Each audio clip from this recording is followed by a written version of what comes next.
Everyone, आज आपण बघणार आहोत लेक्चर नंबर 6 केमिकल थर्मोडायनामिक्स. त्याच्यामध्ये आपण काही बघणार आहोत न्यूमेरिकल्स. तर टाइप फर्स्ट न्यूमेरिकल बघू आपण, calculation of molecular weight of solute M2. म्हणजे आपण याच्यामध्ये मॉलिक्युलर वेट कॅल्क्युलेट करणार आहोत. कशाचं? तर सोल्यूटचं. म्हणजे solute plus solvent is equal to solution. तर त्याच्यामधलं सोल्यूटचं आपण मॉलिक्युलर वेट कॅल्क्युलेट करणार आहोत.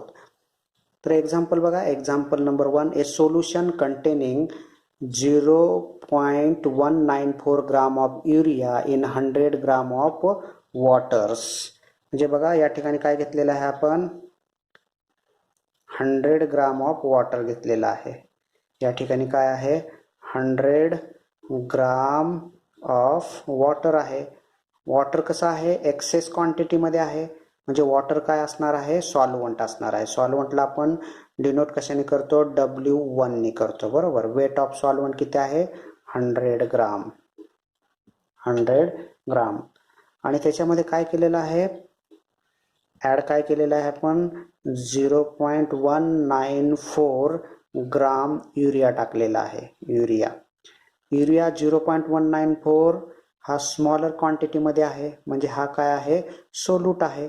आणि सोल्यूटसाठी आपण 2 टर्म्स वापरतो. म्हणजे weight of solute means W2 is equal to 0.194 gram. 194 gram. A solution containing 0.194 gram urea in 100 gram of water was found to be freezes at 0.06 degrees Celsius. means delta TF is equal to 0.06 degrees Celsius. म्हणजे या ठिकाणी आपल्याला delta TF means depression of freezing point of a solvent, delta F is equal to 0.06 ही value या ठिकाणी आपल्याला दिलेलं आहे. Calculate the molecular weight of solute. तर काय काढायचं याच्यामध्ये आपण, calculate the molecular weight of solutes means molecular weight of urea म्हणजे W2 हे आपल्याला या ठिकाणी कॅल्क्युलेट आपल्याला करायचं आहे. तर कसं आपण कॅल्क्युलेट करू शकतो. आणि गिव्हन व्हॅल्यू एक दिलेली आहे, कोणती, the KF is equal to, KF means cryoscopic constants for water molecule is 1.86 Kelvin kg per mole. Kelvin kg per mole हा आपल्याला दिलेला असतो. तर बघा फॉर्म्युला काय, M2 molecular weight of solute is equal to cryoscopic constant KF into 1000 into weight of solute W2 upon depression of freezing point of a solvent delta TF into weight of solvent W1 हा आपला formula आहे. तर या फॉर्म्युलामध्ये आपल्याला पूर्ण value माहित आहेत. तर त्या व्हॅल्यू आपण फॉर्म्युलामध्ये ठेवून मॉलिक्युलर वेट ऑफ सोल्यूट हे कॅल्क्युलेट करू शकतो. तर या ठिकाणी M2 means molecular weight of urea is equal to KF ची व्हॅल्यू काय आहे या ठिकाणी, 1.86 आहे. 1000 into W2 means weight of solute या ठिकाणी दिलेला आहे 0.194 divided by delta TF means depression of freezing point of a solvents 0.06 into W1 weight of a solvent. Weight of solvent या ठिकाणी दिलेला आहे 100. Weight of solvent 100. therefore molecular weight of urea or solute is equal to. आता याच्यामध्ये जर आपण ही पूर्ण value कॅल्क्युलेटरच्या सहाय्याने जर आपण सॉल्व करून घेतली तर याचा आन्सर काय येईल, 60.4 एवढी 60.14 एवढी त्याची व्हॅल्यू येईल. म्हणजे approximately 60 means molecular weight of solute is equal to 60. बरोबर. म्हणजे हे काय कॅल्क्युलेट केले आपण, molecular weight of urea is equal to 60. हे आपण टाईप 1चं एक्झाम्पल या ठिकाणी पाहिलेलं आहे. तर हे एक्झाम्पलमध्ये काय दिलेलं होतं आपल्याला, पूर्ण weight of solute, weight of solvent, depression of freezing point of solvent, cryoscopic constant for water, हे सगळे व्हॅल्यू आपल्याला दिलेल्या होत्या. तर आपल्याला कॅल्क्युलेट काय करायचं होतं, मॉलिक्युलर वेट ऑफ सोल्यूट हे याच्यामध्ये कॅल्क्युलेट करायचं होतं. तर आपण या ठिकाणी हे कॅल्क्युलेट केलेलं आहे. तर हे एक्झाम्पल एकदम इझी आहे. याच्यामधलं कॅल्क्युलेशन पण एकदम इझी आहे. कॅल्क्युलेटरच्या सहाय्याने तुम्ही हे कॅल्क्युलेशन करून पाहायचं आहे. कॅल्क्युलेटरच्या सहाय्याने तुम्ही हे कॅल्क्युलेशन करून पाहायचं आहे. तर याच्यामध्ये हे जे एक्झाम्पल आहे ते एक्झामसाठी आपल्याला 5 मार्कासाठी विचारलं जाऊ शकतं. त्यामुळे ह्या एक्झाम्पलची प्रॅक्टिस करणं फार गरजेचं आहे. तर तुम्ही ती प्रॅक्टिस केली पाहिजे. तर तुम्ही हे एक्झाम्पल, या टाईपचे एक्झाम्पल तुम्ही आणखीन एक ते म्हणजे बऱ्याचशे एक्झाम्पल तुम्ही सॉल्व्ह करू शकताय. तर या ठिकाणी जर व्हॅल्यू चेंज केल्या तर आपण हे एक्झाम्पल वेगळं होऊ शकतं आणि ते एक्झाम्पल आपण इझिली कॅल्क्युलेट किंवा सोडवू शकतो. तर या ठिकाणी आपण calculation of molecular weight of solute हे एक्झाम्पल पाहिलेलं आहे. ते टाईप फर्स्ट झालं. त्यानंतर आपण टाईप सेकंड पाहणार आहोत. Calculation of weight of solute type 2 हे आपण आता पाहणार आहोत. Type 2 calculation of weight of solute, calculation of weight of solute W2 is equal to question marks. तर याच्यामध्ये एक्झाम्पल आहे बघा. Example, what weight the antifreeze methyl alcohol, हे काय आहे, सोल्यूट आहे. त्यानंतर C4H10O2 हा पण काय सोल्यूट आहे. Should be added to a motor car of 10 dm³ capacity so that water, हे काय सॉल्वंट आहे. In the radiator does not freezes down to the 10 degree Celsius. Kf of water is equal to 1.86 Kelvin kg per mole. Assume the density of water 1 gram per cm³. तर याच्यामध्ये काय करायचं आपल्याला, calculate काय करायचं, W2 म्हणजे weight of solute, calculation of weight of solute. 10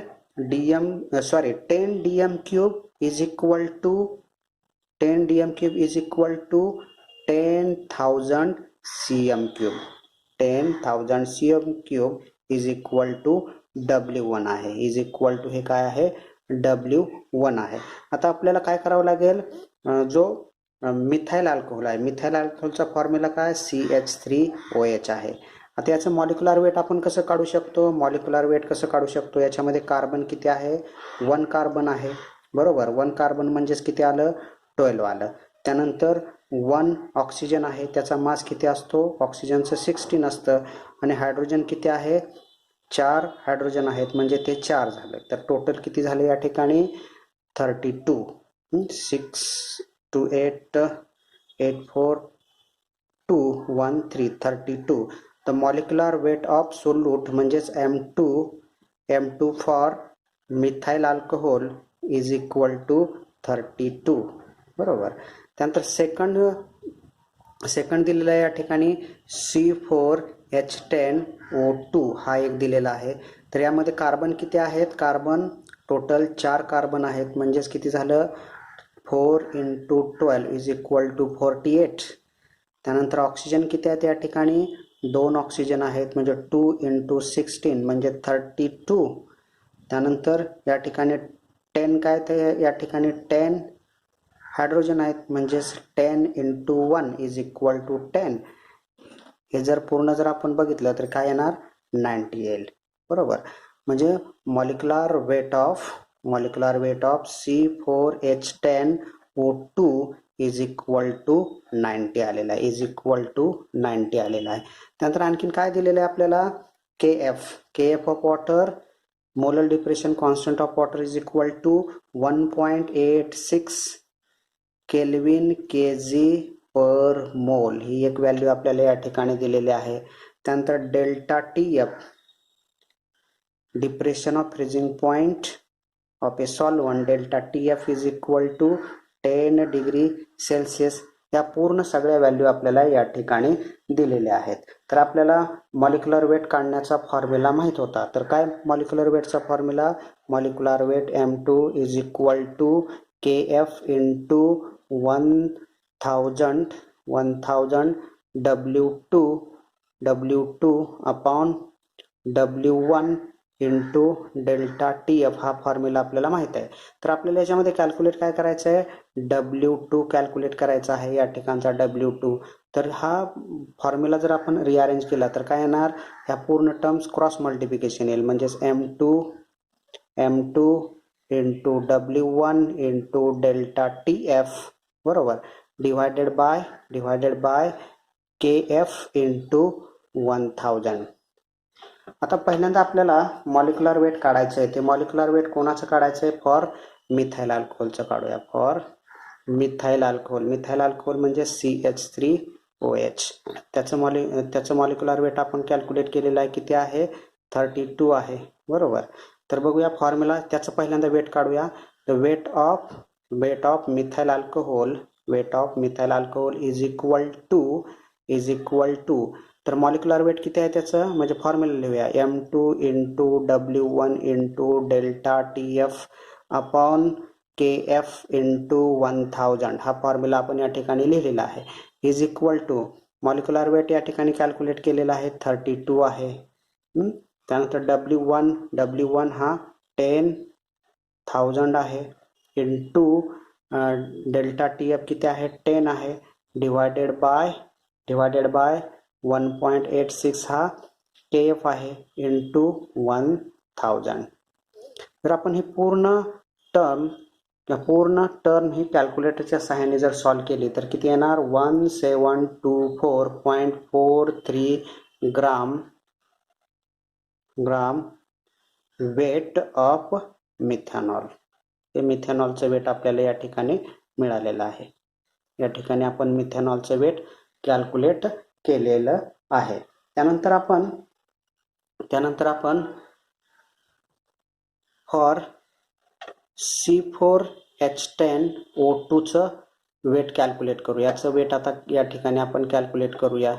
याचं weight calculate करण्यासाठी काय करावं लागेल आपल्याला, W2 for C4H10O2 is equal to formula तोच येणार. फॉर्म्युला काय आपला, M2 into W1 into delta TF upon KF into 1000 हाच फॉर्म्युला आहे.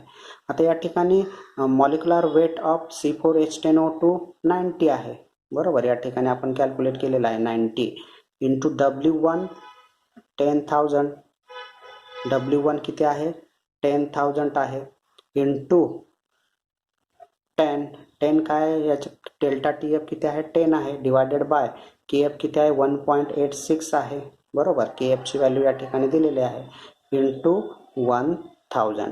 तर या ठिकाणी जर आपण कॅल्क्युलेटरच्या सहाय्याने पूर्ण जर टर्म्स आपण सॉल्व करून घेतली तर त्याचा आन्सर काय येईल, 4838.7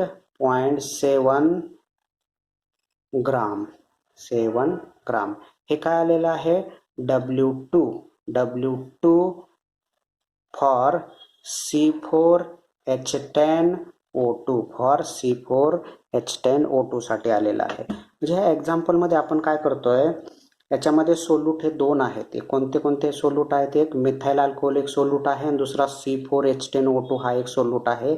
आणि त्या दोन्ही सोल्यूटचा आपल्याला वेट कॅल्क्युलेट करायचं आहे. तर weight of methyl alcohol is 1724.43 gram आलेला आहे आणि weight of C4H10O2 another solute 4838.7 gram हे आलेलं आहे. आणि याच्यामध्ये सॉल्वंट काय, वॉटर आहे. या ठिकाणी आपण W1 घेतलेला आहे, हा काय H2O आहे बरोबर. तर आपण या ठिकाणी हा सॉल्वंटचा वेट आहे. मॉलिक्युलर वेट आपण कॅल्क्युलेट केलेला आहे आणि त्यानंतर आपण त्या दोन्हींचे वेट कॅल्क्युलेट केलेले आहे. या पूर्ण सगळ्या व्हॅल्यू माहीत असतील तर आपण त्याचं वेट ऑफ सोल्यूट हे इझिली कॅल्क्युलेट करू शकतो. तर हे एक्झाम्पल जे आहेत, हे एक्झाम्पल्स हे आपल्याला एक्झामसाठी 5 मार्क्ससाठी विचारले जातात. तर या एक्झाम्पलची तुम्ही पूर्ण प्रॅक्टिस करून पाहिजे आहे.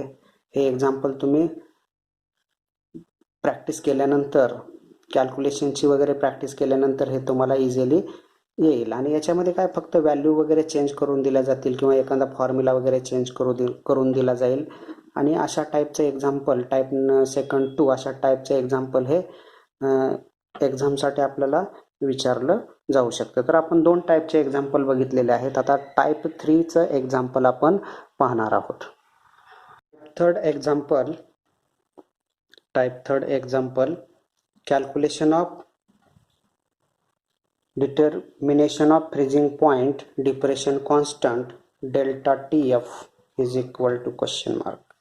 तर याच्यामध्ये आपल्याला काय कॅल्क्युलेट करायचं आहे, depression of freezing point of a solvent delta T F हा कॅल्क्युलेट याच्यामध्ये आपल्याला करायचा आहे. एक्झाम्पल बघा काय दिलेलं आहे, an aqueous solution has elevation of boiling point. Elevation of boiling पॉइंट्सची व्हॅल्यू आपल्याला या ठिकाणी दिलेली आहे. Elevation of boiling points means delta TE is equal to 0.11 kelvin या ठिकाणी दिलेलं आहे. Elevation of boiling point delta TE is equal to 0.11 kelvin. What will be the depression in freezing points means delta T F हा आपल्याला calculate करायचा आहे point of the solutions. तर given value दिलेले आहेत. KB ची व्हॅल्यू या ठिकाणी दिलेली आहे 0.512 केल्विन KG पर मोल ही एक व्हॅल्यू दिलेली आहे. त्यानंतर depression of freezing point constant KF is equal to दिलेला आहे 1.86 केल्विन KG पर मोल ही एक व्हॅल्यू या ठिकाणी आपल्याला दिलेली आहे. तर elevation of boiling points we know that आपल्याला फॉर्म्युला माहित आहे. We know that elevation of boiling point elevation of boiling point of a solvent elevation of boiling point of a solvent delta TE is equal to m into KB. हा formula आपल्याला माहित आहे. Equation number याला 1 म्हणूया. त्यानंतर second point आहे depression of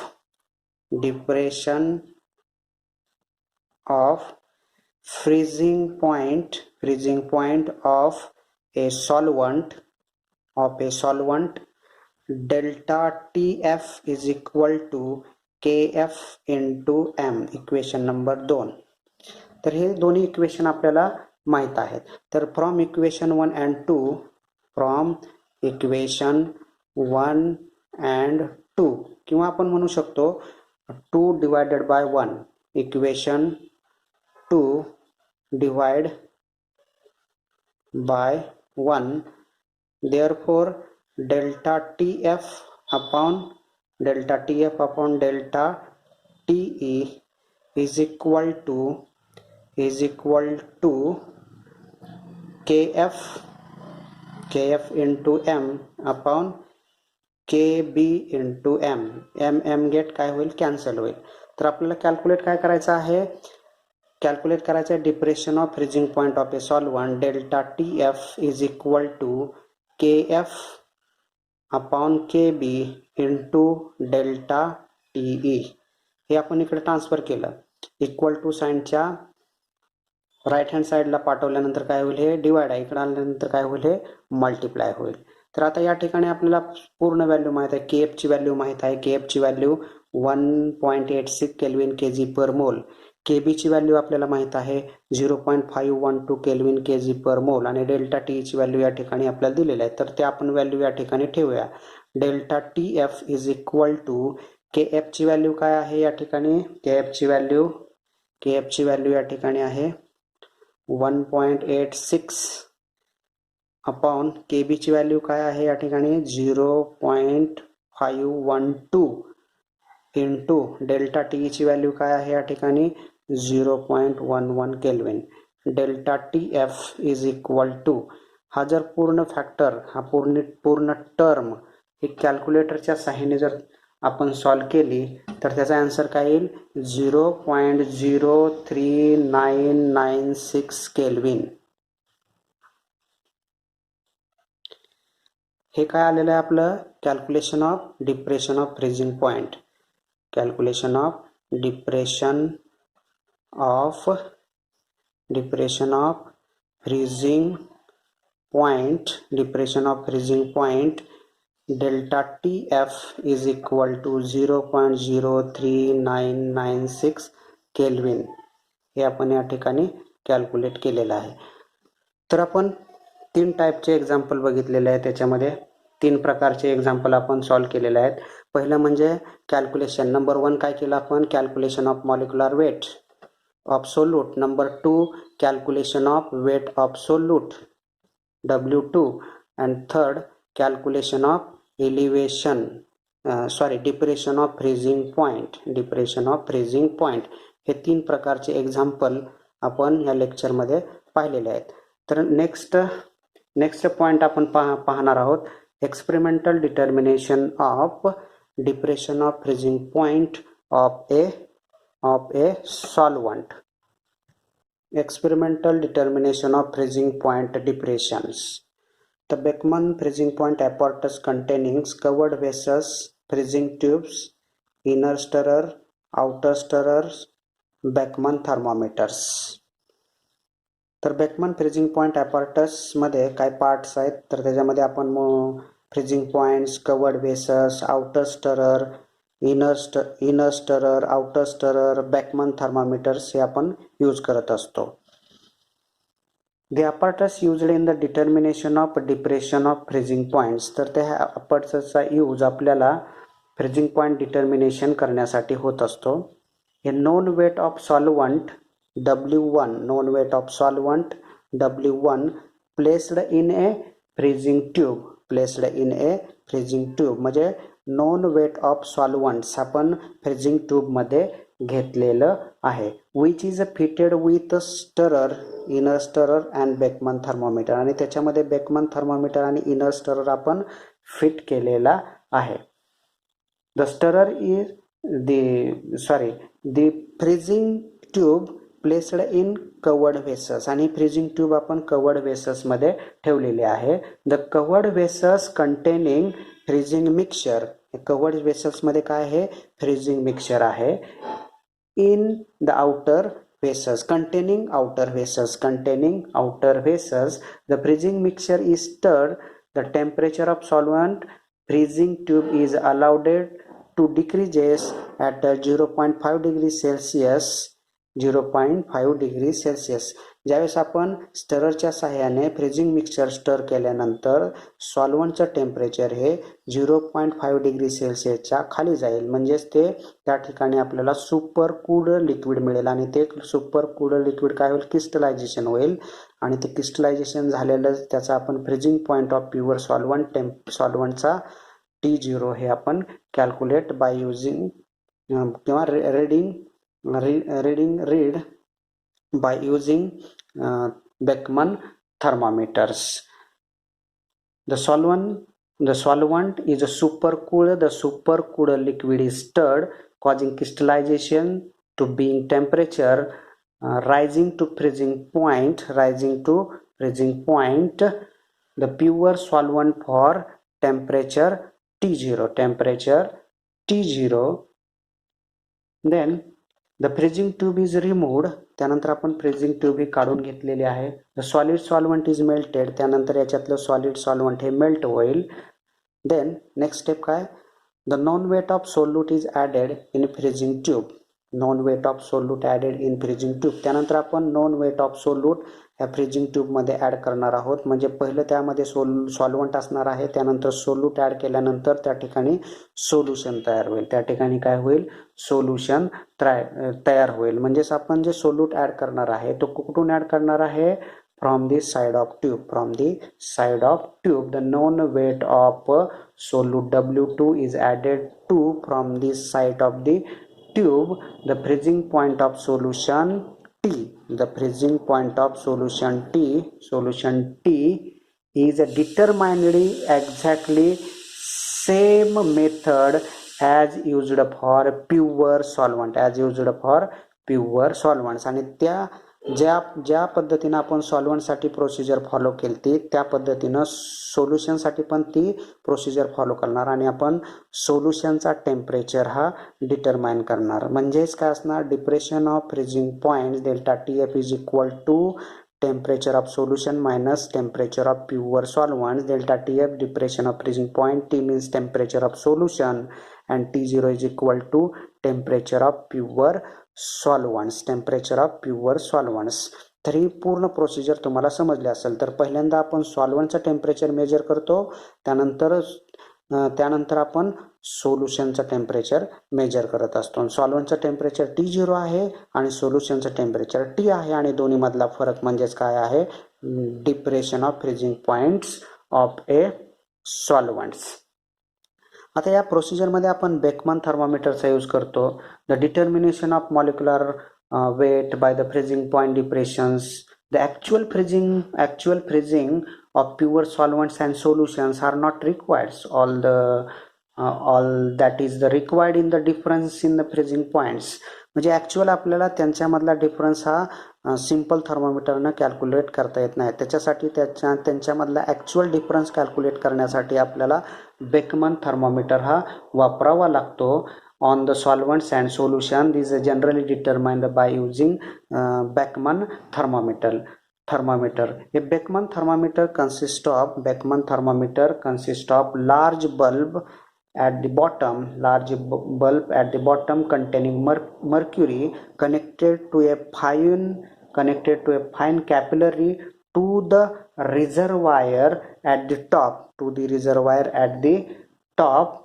At the top there are 6 to 5 division on the scale, and each division is referred to degree of Beckman, and each degree is divided into 100 subdivisions.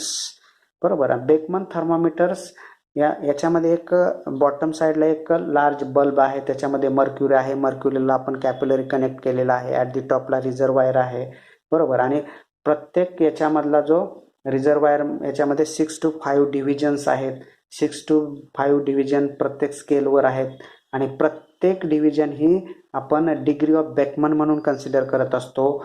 आणि प्रत्येक डिग्रीमध्ये परत 100 सब divisions आहेत. म्हणजे एकदम minute आणि कमीत कमी टेम्परेचर आपण म्हणजे 0 डिग्री सेल्सिअसच्या बिलोचं आपण टेम्परेचर आपण बेकमन थर्मोमीटरमध्ये आपण कॅल्क्युलेट करू शकतो. म्हणजे सोल्युशनचं आणि सॉल्व्हंटचं पण कॅल्क्युलेट करू शकतो. आणि त्यांच्यामधला जर आपल्याला डिफरन्स काढला तर आपल्याला काय मिळेल, डिप्रेशन ऑफ फ्रीजिंग पॉईंट्स. तर ही experimental determination of freezing point depression हा पॉईंट तुम्हाला इझिली समजला असेल.